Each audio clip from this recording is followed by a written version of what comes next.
You just talk about fake news by the Indian media.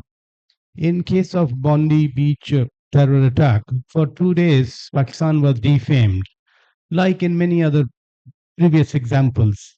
Any fora at the global level that Pakistan can invoke, because 2 days it was only talk of Pakistan by the Indian media, right from, as you said, Turkmenistan to Australia, Pakistan was defamed.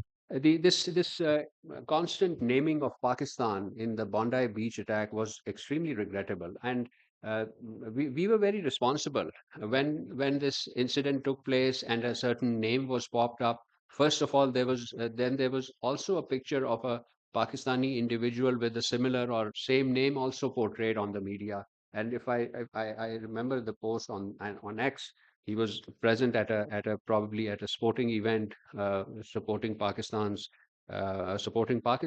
And then this individual came to the fore and contradicted. And in fact, that was a very dangerous thing to do because it poses direct threat to him and to his family. So this was the first irresponsible act by the media. And then, if you recall, this incident was picked up by the Indian media, and what I call as a constant conveyor belt of falsehood and disinformation that went on for about 24 to 36 hours. And eventually, the individual turned out to be of Indian origin and an Indian passport holder and probably traveled to Philippines on an Indian passport.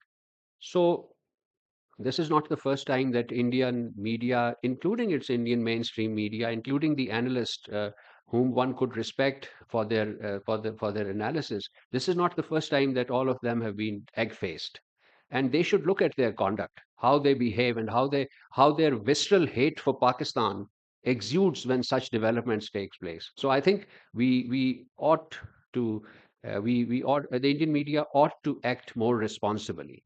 And you mentioned about taking it to international forum. Yes, there are certain international fora, and obviously these developments are reported there.